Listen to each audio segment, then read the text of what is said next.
Assalamualaikum warahmatullahi wabarakatuh. Terima kasih atas kesempatannya hari ini dan pada kesempatan yang baik ini kita akan belajar mengenai memahami proses manajemen.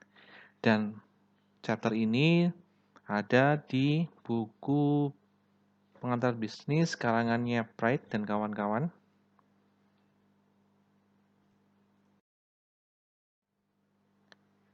Tujuan dari chapter ini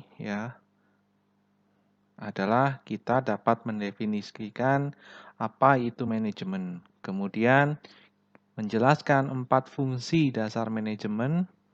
Kemudian ada membedakan beragam jenis manajer. Keempat, mengidentifikasikan keterampilan-keterampilan kunci manajemen dari manajer yang sukses. Kelima, menjelaskan tipe-tipe kepemimpinan. Dan keenam, mendiskusikan langkah-langkah proses pengambilan keputusan manajerial. Nah, yang pertama adalah definisi manajemen. Apa yang dimaksud dengan manajemen? Manajemen adalah suatu proses mengordinasi orang dan sumber daya lainnya untuk mencapai tujuan organisasi. Nah, di sini ada 4 jenis sumber daya. Yang pertama ada sumber daya material. Itu kaitannya dengan sumber daya fisik yang berwujud yang digunakan oleh organisasi. Kemudian ada sumber daya manusia, itu kaitannya dengan orang ya. Kemudian ada sumber daya keuangan, itu kaitannya dengan dana yang digunakan oleh organisasi untuk memenuhi kewajibannya kepada investor dan kreditor. Kemudian yang terakhir juga ada sumber daya berkaitan dengan informasi. Nah, keempat sumber daya ini merupakan bagian dari manajemen yang bertujuan untuk mencapai tujuan organisasi.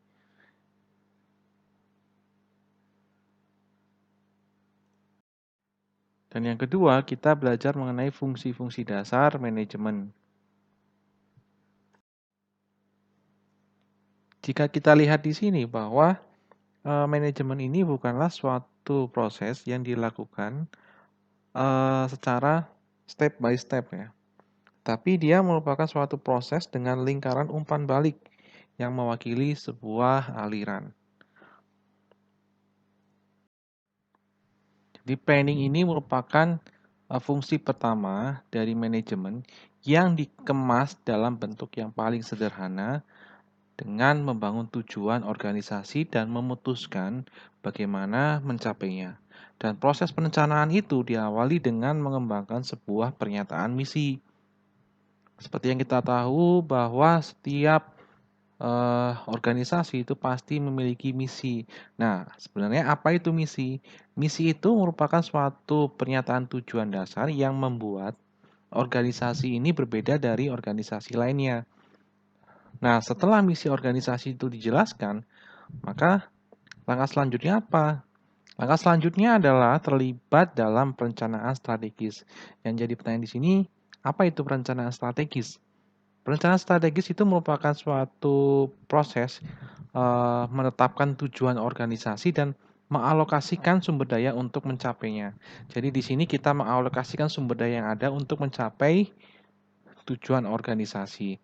Nah, dalam rencana strategis itu harus mencakup pokok tindakan seperti tujuannya apa serta sasarannya apa, seperti itu untuk planning. Di dalam planning juga terdapat analisis SWOT. Analisis SWOT itu merupakan identifikasi dan evaluasi. Apa yang dievaluasi dan identifikasi? Itu ada strength, kekuatan, ada weakness, kelemahan, ada opportunities, itu peluang, serta adanya threats atau ancaman. Nah, elemen-elemen inilah yang kita analisis.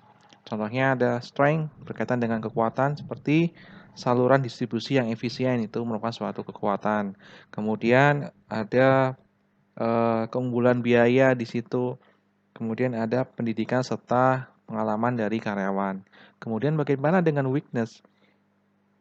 Misalnya weakness itu berkaitan dengan keluhan tenaga kerja, kemudian citra publik yang negatif, serta kurangnya kedalaman manajerial. Nah, selanjutnya bagaimana dengan opportunities? Opportunities itu seperti misalkan ternyata di ke depan ada pasar baru yang terbuka, kemudian ada teknologi baru, kemudian adanya permintaan yang meningkat untuk produk baru. Nah, ini merupakan bagian dari opportunities. Selanjutnya, bagaimana dengan threats atau ancaman? Ini misalkan adanya pesaing asing yang masuk, kemudian pertumbuhan pasar yang melambat, itu kan seperti contoh adanya threats atau ancaman bagi perusahaan itu sendiri. Kemudian adanya meningkatnya penjualan produk substitusi, itu juga menjadi ancaman dari sebuah perusahaan. Nah, inilah yang perlu kita analisis di dalam sebuah perusahaan. Di sini ada beberapa jenis rencana. Yang pertama di sini ada strategic plans atau rencana strategis. Jadi rencana strategis ini adalah rencana yang luas dari suatu organisasi yang dikembangkan sebagai panduan untuk pengaturan kebijakan utama dan pengambilan keputusan. Nah, di dalam strategic plan itu ada pedoman kasar yang digunakan untuk penetapan kebijakan utama. Kemudian di sini juga dirancang untuk mencapai sasaran jangka panjang, serta di rencana strategis juga ditetapkan oleh Dewan Direksi dan Manajemen Puncak. Nah, yang kedua itu ada rencana taktis atau tactical plan. Ini merupakan rencana yang skalanya itu lebih kecil ya dibandingkan rencana strategis. Nah, rencana ini dikembangkan untuk menerapkan rencana strategis atau strategic plan. Nah, di dalam rencana taktis itu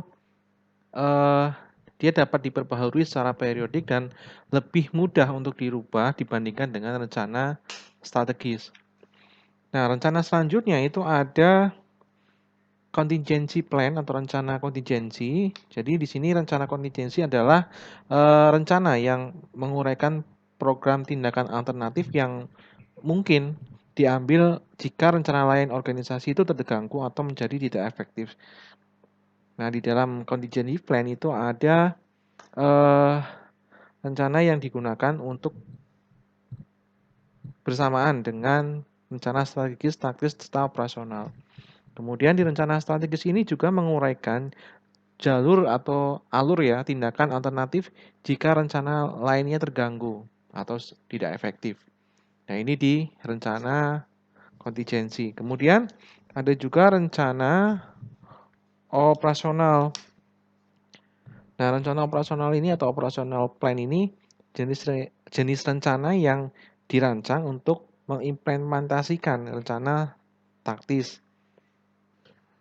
Dan rencana ini biasanya berdurasi 1 tahun atau kurang. Dan rencana ini berurusan dengan cara untuk mencapai tujuan tertentu. Setelah planning, tahap selanjutnya adalah organizing. Nah, organizing ini merupakan upaya mengelompokkan ya sumber daya dan kegiatan untuk mencapai hasil akhir dengan cara yang lebih efektif dan efisien. Nah, selanjutnya ada memimpin dan memotivasi. Nah, memimpin dan memotivasi itu kaitannya dengan sumber daya manusia dalam suatu organisasi. Kemudian kaitannya dengan leading. Leading itu merupakan suatu proses mempengaruhi orang untuk bekerja menuju tujuan bersama. Dan motivating itu adalah proses memberikan alasan bagi seseorang untuk bekerja demi kepentingan terbaik organisasi. Jadi, leading dan motivating itu secara definisi berbeda. Nah, bagaimana dengan directing? Directing ini adalah kombinasi dari motivating dan leading. Jadi sumber daya manusia ini adalah bagian terpenting dari suatu organisasi. Oleh karena itu, keberadaan leading motivating merupakan kegiatan yang penting.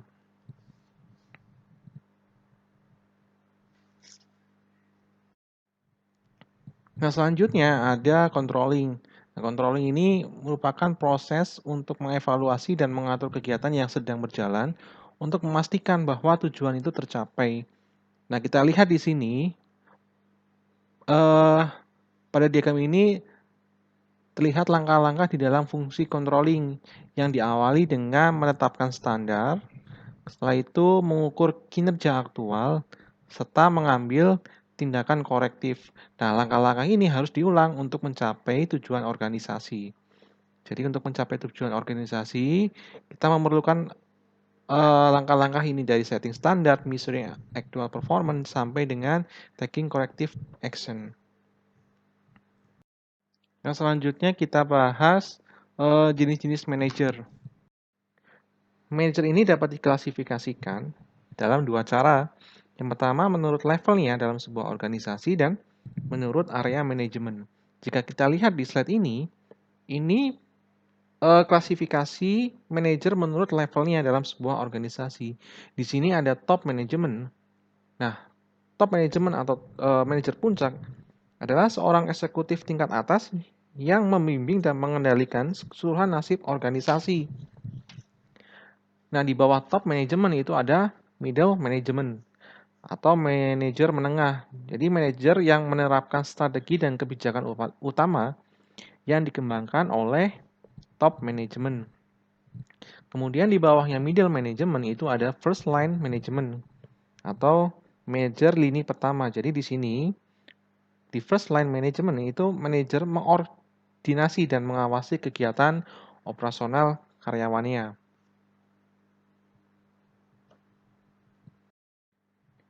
Selain diklasifikasikan menurut levelnya dalam sebuah organisasi, manajer itu juga dapat diklasifikasikan menurut area manajemen. Nah, bidang spesialisasi manajemen itu ada manajer keuangan, itu kaitannya dengan sumber daya keuangan perusahaan atau organisasi. Kemudian ada manajer operasional, itu kaitannya dengan sistem yang mengonversi sumber daya menjadi barang dan jasa. Kemudian ada juga manajer pemasaran, itu nanti kaitannya dengan memfasilitasi pertukaran produk antara organisasi dan pelanggan atau klien. Kemudian ada manajer sumber daya manusia. Jadi di sini manajer sumber daya manusia ini tugasnya adalah mengelola sumber daya manusia dalam sebuah organisasi. Kemudian ada manajer administrasi. Jadi manajer ini yang tidak terkait dengan area fungsional tertentu, tapi dia memberikan bimbingan administrasi dan kepemimpinan. Selanjutnya kita bahas di sini keterampilan kunci manajer yang berhasil. Keterampilan kunci dari manajer yang berhasil itu ada analytical skill atau keterampilan analitis. Jadi analytical skill ini adalah kemampuan untuk mengidentifikasi masalah dengan benar, serta menghasilkan alternatif yang masuk akal dan memilih alternatif terbaik untuk memecahkan masalah. Nah, kemudian ada interpersonal skill, artinya kemampuan untuk berhubungan secara efektif dengan orang lain. Selain itu juga ada technical skill. Technical skill ini adalah keterampilan khusus yang diperlukan untuk mencapai kegiatan khusus. Kemudian ada communication skill. Ini kaitannya dengan kemampuan untuk berbicara, kemampuan untuk mendengarkan, dan kemampuan untuk menulis secara efektif. Kemudian ada juga conceptual skill. Ini kaitannya dengan kemampuan secara konseptual ya. Selanjutnya berkaitan dengan kepemimpinan. Selanjutnya, kepemimpinan ini memiliki beberapa tipe. Yang pertama, kepemimpinan formal dan informal. Nah, pemimpin yang formal ini memiliki keabsahan posisi dan dia memiliki wewenang dalam suatu organisasi untuk mempengaruhi orang lain bekerja untuk tujuan organisasi. Nah, beda dengan pemimpin yang informal ya. Jadi dia tidak memiliki kewenangan untuk mempengaruhi orang lain bekerja untuk tujuan organisasi. Kemudian gaya kepemimpinan itu ada kepemimpinan otokratis. Artinya gaya kepemimpinan yang berorientasi kepada tugas di mana karyawan diberitahu persis apa yang mereka lakukan dan bagaimana mencapainya. Kemudian ada juga gaya kepemimpinan partisipatif. Artinya gaya kepemimpinan yang melibatkan semua anggota tim dalam mengidentifikasi tujuan yang penting dan mengembangkan strategi-strategi untuk mencapai tujuan tersebut. Kemudian ada juga kepemimpinan kewirausahaan. Artinya gaya kepemimpinan ini, kepribadian kewirausahaan cenderung mengambil inisiatif, visioner, dan berfokus pada transaksi berikutnya. Nah, ini ada contoh dari tipe-tipe kepemimpinan. Selanjutnya, langkah-langkah pengambilan keputusan manajerial. Jika kita lihat di sini, ini merupakan langkah-langkah utama dalam proses pengambilan keputusan manajerial. Nah, langkah pertama yang kita perlukan untuk keputusan manajerial adalah mengidentifikasi masalah atau peluang. Nah, setelah kita identifikasi masalah atau peluang, kita akan menghasilkan beberapa alternatif. Nah, dari beberapa alternatif itu kita pilih salah satu, kemudian kita implementing and evaluating the solution. Ini merupakan langkah-langkah yang utama di dalam proses pengambilan keputusan manajerial. Selanjutnya berbicara mengenai manajemen kualitas total atau total quality management. Berbicara mengenai TQM atau total quality management adalah koordinasi upaya yang diarahkan untuk memperbaiki kepuasan pelanggan, meningkatkan partisipasi karyawan, memperkuat kemitraan dengan pemasok, dan memfasilitasi suasana organisasi pada peningkatan kualitas berkelanjutan. Nah, ini adalah komponen-komponen di dalam total quality management agar lebih efektif. Ada kepuasan pelanggan, peningkatan partisipasi karyawan, memperkuat kemitraan dengan pemasok, dan memfasilitasi suasana organisasi. Demikian pembahasan untuk kesempatan kali ini. Sebelumnya saya ucapkan terima kasih dan saya mohon maaf apabila ada hal-hal atau ucapan yang tidak berkenan di para pendengar sekalian. Dan sekali lagi saya ucapkan terima kasih. Sampai jumpa di kesempatan selanjutnya.